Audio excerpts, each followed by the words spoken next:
বাংলাদেশের রাজনীতিতে আপোষহীন নেত্রী এই খেতাবটি সবচেয়ে বেশি উচ্চারিত হয় বেগম খালেদা জিয়ার নামের আগে। কিন্তু কেন, কোন কোন ঘটনায় বা তাকে এই পরিচয়ে প্রতিষ্ঠিত করেছে? আজ আমরা যাচ্ছি সেই ইতিহাসে, যেখানে আছে সামরিক শাসনের বিরোধিতা, আন্দোলন, গ্রেফতার, গৃহবন্দী আর নির্বাচনী লড়াইয়ে টানাপোড়েন। 1981 সালে রাষ্ট্রপতি জিয়াউর রহমান নিহত হন। রাজনৈতিকভাবে অনভিজ্ঞ একজন নারী 2 সন্তান নিয়ে নিজেকে খুঁজে পান ভয়ঙ্কর এক অনিশ্চয়তার মধ্যে। এরপর এরশাদের সামরিক শাসনের মধ্যেই রাজনীতির মাঠে নামেন বেগম খালেদা জিয়া। 1984 সালে তিনি বিএনপির চেয়ারপারসন নির্বাচিত হন, যে সময় দেশের রাজনৈতিক পরিবেশ ছিল ভয়, দমন আর সেনা শাসনের ছায়ায় ঢাকা।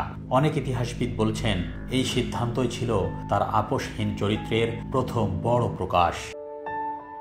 লাজুক গৃহবধূ থেকে বেগম খালেদা জিয়া যেভাবে দেশের সবচেয়ে ক্ষমতাধর হয়ে উঠেছিলেন, সেই গল্প নিয়ে আমাদের বিস্তারিত ভিডিওটি দেখতে পারেন। কমেন্ট বক্সে লিঙ্ক দেওয়া থাকবে।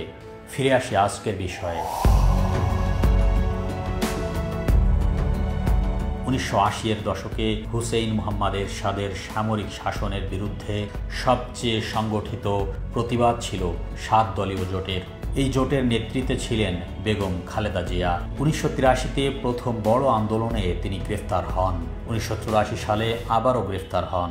1987-তে প্রায় গৃহবন্দী অবস্থায় থেকেও তিনি আন্দোলন থামতে দেননি।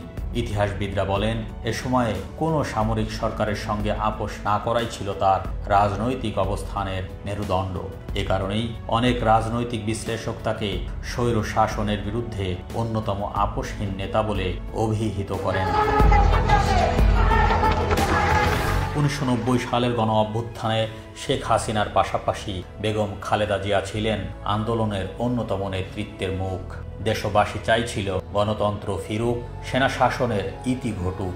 এই আন্দোলনে তিনি কোনো ব্যাকডোর ডিল বা ক্ষমতার ভাগাভাগি নিয়ে আপোষ করেননি। অবশেষে এরশাদের পতন ঘটে এবং 1991 সালে নির্বাচনের পথ তৈরি হয়।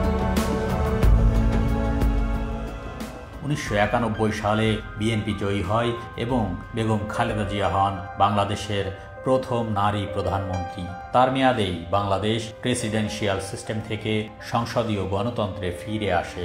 রাজনৈতিক বিশ্লেষকদের মতে এটি ছিল বাংলাদেশের গণতান্ত্রিক কাঠামো পুনর্গঠনে তার অটল অবস্থানের ফল। তখনও বলা হচ্ছিল তিনি এমন নেতা যিনি স্টেট পলিসিতে কোনো আপোষ করবেন না। 2001 থেকে 2006 মেয়াদে তিনি নানান রাজনৈতিক চাপ, আন্তর্জাতিক সমালোচনা এবং অভ্যন্তরীণ বিরোধের মুখোমুখি হন। বিরোধীদের দাবি, জোট রাজনীতি, এমনকি আন্তর্জাতিক মিত্রদের চাপ, কোনো ক্ষেত্রেই তিনি সহজে সমঝোতায় আসেননি। অনেক বিশ্লেষক বলেন তার নীতি ও সিদ্ধান্তের কঠোরতা এ সময় আরও সুস্পষ্ট হয়ে ওঠে। 2013 ও 2015 সালে রাজনৈতিক সংঘাতে পরিস্থিতি উত্তপ্ত হলে সরকার ও রাজনৈতিক মহল তার উপর বিভিন্ন সময় আলোচনা, সমঝোতার চাপ সৃষ্টি করে, কিন্তু তার দল বলে তিনি আপোষের রাজনীতি করেন না। 2018 সালে দুর্নীতি মামলায় দণ্ড পাওয়ার পর কারাবাস ও অসুস্থতার মাঝেও তিনি সরকারের প্রস্তাবিত বিকল্প সমঝোতা গ্রহণ করেননি। এই অবস্থানেই তার আপোষহীন পরিচয় আরও প্রতিষ্ঠা পায়।